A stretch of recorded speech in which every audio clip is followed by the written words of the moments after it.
Okay, it was nice also invited an MIP. Now I only have 756 doors left to knock for the next months, so we should have invited a couple more. Okay, social economics, it's very important. From day one I was hired, I looked into those figures because I know politicians like her, it's all about money and jobs. Money and jobs, money and jobs. If you can prove you have a case there, they will open their ears and we can talk all the rest of it. So unfortunately we don't have very good socioeconomic figures for angling in Europe. We envy very much United States and all their figures. And it comes all down to the funding part of the excise tax, very helpful in the United States. And I was told that if they didn't have it and we tried to introduce the excise tax today, it would probably be impossible because it's very complicated and there's a lot of administration around it and so on. And your excise tax also gives you a lot of other figures about sales of articles which we simply don't have. And this is my starting point for this little session. This is a letter I got 3 days ago and I get those all the time, 2 a month on average, about different things. A guy is hired to find some information and he cannot find it. So of course he starts with the big ones, EFTA, who's the tax industry, who's supposed to have this and would have it, those kind of information in the United States. We don't have it here. And actually if we did have it, I think we would make money on it. I think we could say, I don't know how they do it, ASA, American Sports Fishing Association, if they sell it or they give it for free. Well, there might be something which you can make money on. Certainly I don't want to spend my time on helping people from marketing companies who are paid a lot of money to get this information and just give it for free. I feel stupid. So this is an old version. Now we have one or two additional.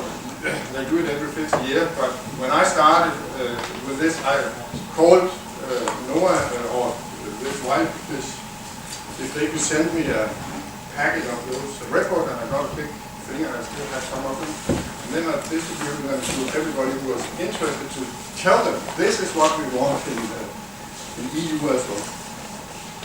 The little problem maybe is that this is also about hunting and wildlife associated recreation. I was only interested in fishing, of course.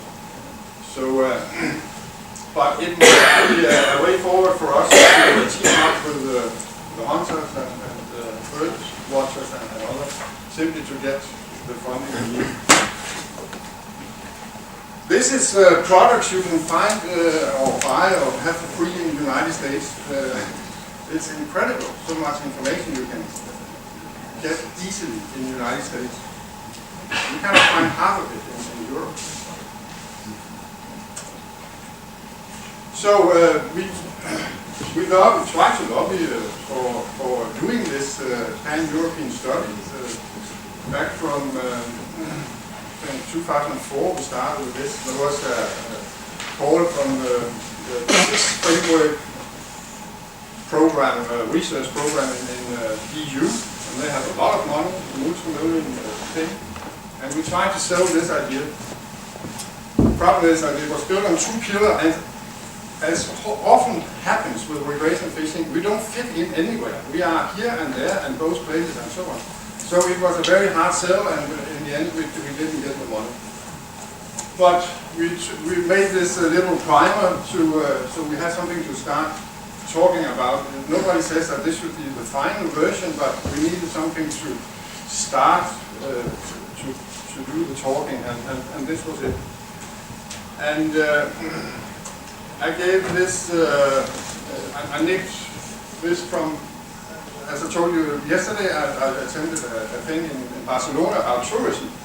So here I embraced a bit on the tourism part of our big study, and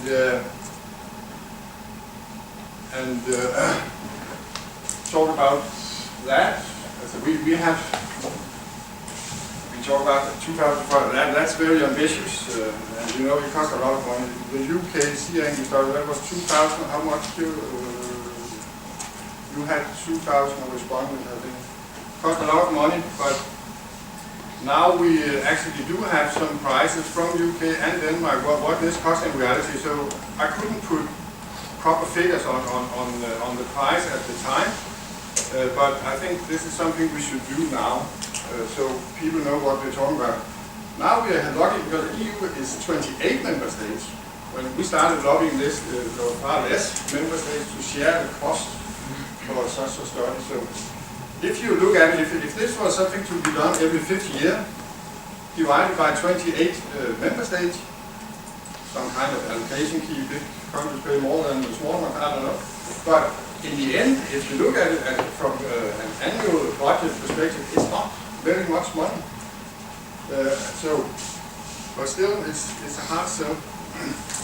So I talked about tourism angling at the time and looked at Austria because we had a study from Austria telling funny things. Austria is a landlocked country, so do they have sea anglers? Yes, they have a lot of sea anglers. But they go abroad, of course.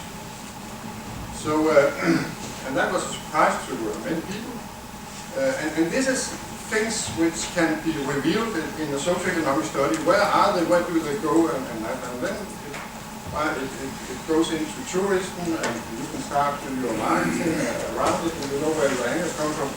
I have pretty often people asking me, how many German anglers go to Denmark?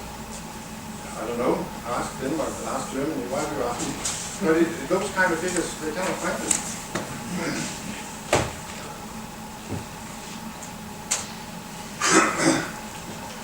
So it's all about trying to make a questionnaire which works across the borders, and so that can be very difficult.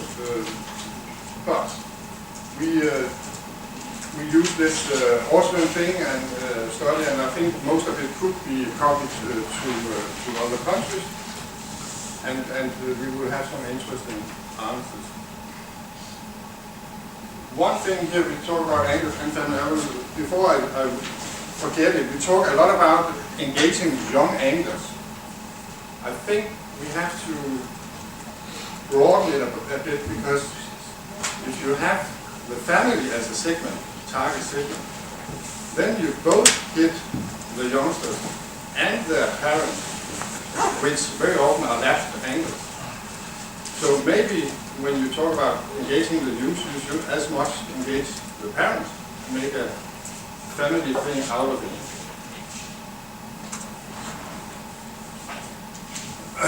So this is the talk we have used so far. I think I would like to brush up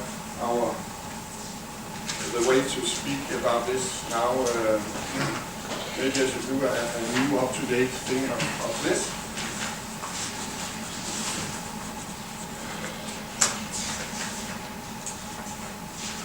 So the idea was to have a pan-European backbone system, as you have in the United States. You have the national 5 years thing, but around that and on top of that, your states do their own things, but they very often use the backbone to grow.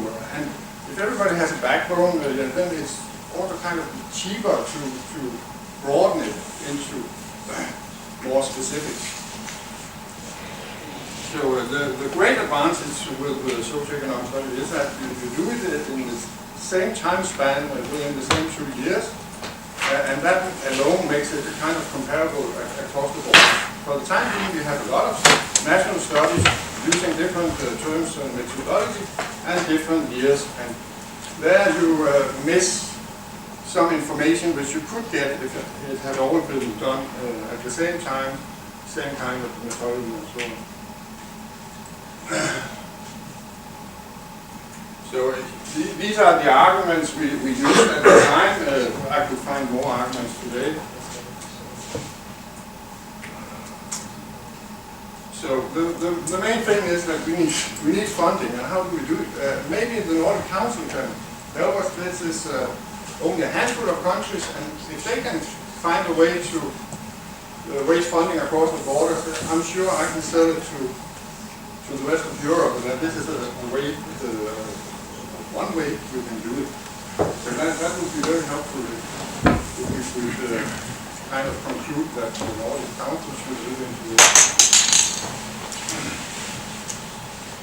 So this is what I talked about, the 6 meters privilege, and it's still in there on this website.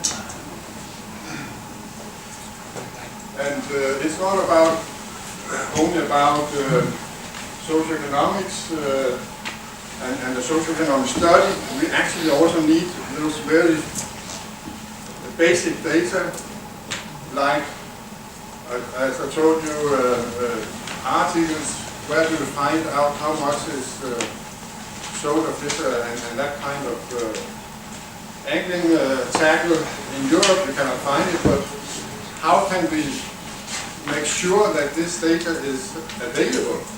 I had a question from another marketing company hired by a boot manufacturer, and she asked me how many boots are bought by anglers in Europe. I said, I have absolutely no idea. And actually think about, if you have a pair of boots, you also use it for other purposes than going angling. And she was just curious. Then for Christ's sake, you are the European Anglers Alliance, you should know. So, if you sell a pair of boots, it will be crossed out some for replacement angling purposes, one thing, whatever. I don't know, but certainly it would be a help if there was some more very detailed information about those things. I put in very quickly conceptual, because part of experience economy. This is a new term popping up 10 years ago, I think, and our society is, and the statistics of our society is based on the old good stuff, agricultural products that you buy and sell and so on. So it's very difficult for modern statistics, national statistics, to actually reveal the importance of tourism and the experience company, not company, the experience economy. And tourism is a part of the experience economy. So what can we do? I have tried to lobby Eurostat to just once in a while make an add-on report about tourism and angling tourism. In national statistics in Denmark, sometimes they produce a specific report about this and that, and they actually did something about experience economy some years ago. And so you cannot catch it, you cannot read it out of the annual figures, the tables, but you can produce a report where you write about based on what you have, and then you make a more qualitative report about it. So, but